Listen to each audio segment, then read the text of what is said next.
This is Fnext channel. Today I'm going to explain a drama sci-fi thriller film called InControl. Spoilers ahead. Watch out and take care. On an empty road, Marissa desperately calls her friends for help. However, all her calls go to voicemail. She drives her car down the road while still trying to contact anyone she can. While sending a text message, she fails to notice a parked tractor. Her car collides with the tractor and crashes on the road. Samantha dogs around campus. In the morning at home, she prepares to leave while her mother Dolly Ashley's heading out the door. She finds overdue notices. Later she attends a class that discusses how social media has removed the idea of privacy among the younger generation. This has convinced people to film every human experience without concern for those being filmed. Her professor stresses that the reasons behind our actions are more important than how we do them. He then advises his students to reduce providing answers in their essays, but instead focus on asking more questions. After class, Samantha receives a C- on her paper, much to her disappointment. Over the next few days, she goes through her daily routine, feeling alone and unused. One day, a customer at the cafe she works in requests peanut brittle due to Samantha's allergies. She asks her manager Naomi to fetch them. Her friend Mark visits her to help her write the essay. Samantha rants that her professor dislikes our logical approach and prefers personal stories. She chose the panopticon theory as her topic, which dabbles on the idea that people behave differently when they believe they're being watched. Mark then asks her what she would do if no one were watching her. That evening, Mark called Samantha and invites her to his friend's apartment. There she meets Jenny and Victor. They then take Samantha into a room where they find Jenny unmoving while hooked up to a device. Mark explains that they found the device from the university. The device allows them to go into another person's mind. Suddenly, Samantha steps forward and writes a note claiming that she's Jenny. She picks up the note that snaps out of a trance, stunned by what she's written. Jenny had taken control of her mind momentarily to prove it works.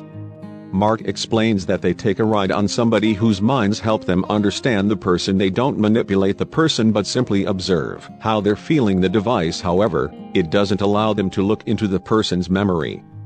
The group helps Samantha try out the devices. Gently she activates it and finds herself in the body of a younger girl having dinner with their parents. Immediately, Samantha removes herself from her body.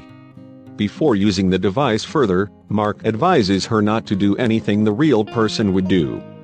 The person would be convinced that they are making the decisions despite being in their control, but those around them would notice anything out of character.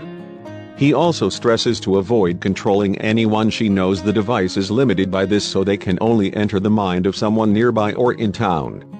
Using the device to enter people's minds sparks inspiration. Samantha, she rewrites her essay and even uses someone else's body to eat peanut butter.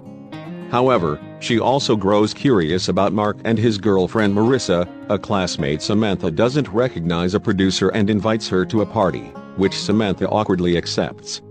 She suspects that Jenny is controlling the woman, but the woman coyly smiles at her in response. At home, Colleen asks Samantha to watch a movie with her, but she's already heading out to be with her friends. This makes Colleen curious about her new friends. Later, the group connects to the device to ride on the minds of wealthy college students at a house party. During the party, they have fun with recreational substances and physical pleasures. Afterward, they head out to a bar to drink. Hours later, Samantha disconnects from the device and feels the effects of leaving her mind for too long. The others remind her to return to her body occasionally, to drink some water and eat. When Samantha returns home, she finds her mother crying over having no more milk in the fridge. She comforts her mother as she cries. The next day, Samantha shares her guilt over invading people's minds. Market shares are that what they did the night before isn't something new to the people. They hijack the minds of. One day, the group goes into a different apartment where Jenny and Victor search for something. Once Jenny finds an envelope, they rush out. While working at the cafe, Naomi tells me that she's going to give her a raise, much to her confusion. In class, Samantha also receives an A on her essay. One night, while in control of a group of friends, Victor robs someone from a convenience store. Mark is hissed at Victor's actions, but Victor just jokes about it. They then go to the group's friend's house where they are invited to partake in recreational substances. So we have to hesitate, so she leaves the body to think things through. When she wakes up, however, she finds that Mark is missing. She searches for him and calls his phone, but it goes to voicemail. The following day, Samantha's class discusses how lack of freedom fuels addiction. With these thoughts we have the reconsiders, continuing with their peculiar hobby, with Mark finally halter. He shares that he went to mirror whether to escape the device. Samantha joins him and asks why he shared his secret with her and not his girlfriend, so Mark explains that he doesn't think Marissa would like it. Samantha then asks if he trusts Victor, believing that he is dangerous. Mark defends that Victor got better since using the device. Samantha then wonders how Jenny affords her apartment, thinking that she's using her device to her advantage. Mark doesn't deny this but says whatever reason Jenny and Victor used the device is their own business. When asked what he used the device for, Martin answers that it helps him figure out who he is. Later, Mercer arrives to pick Mark up. Versa offers Samantha a ride but she refuses, claiming that her car is around the corner. Samantha goes to Jenny's apartment alone, all while thinking Mark is spending time with Marissa. She plugs herself into the device and loses herself momentarily. In the universities, Samantha goes to someone's locker and takes an envelope full of money. Later, Naomi calls her. She's late for work. Naomi ends up covering herself for the rest of the day.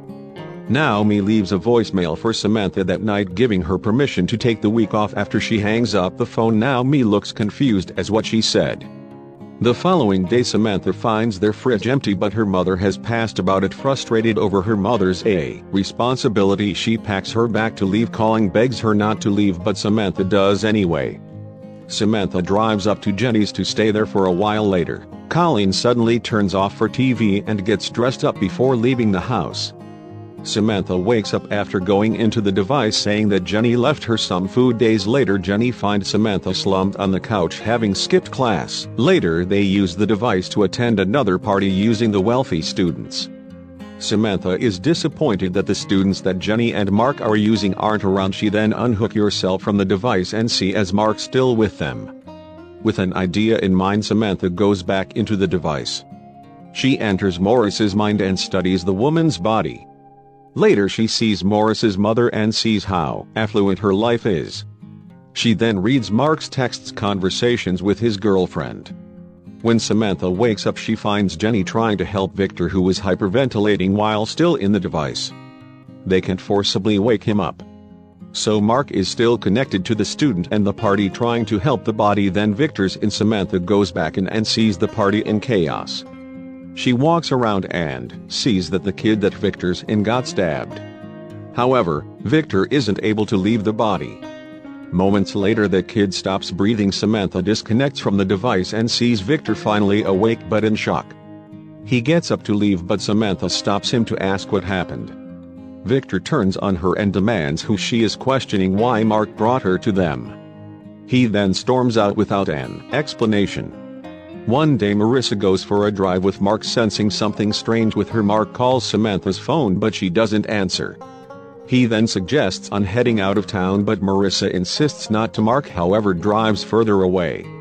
Moments later, Samantha wakes up finding Jenny watching her use the device after days of being away from them. Mark finds Samantha after learning that she quit her job.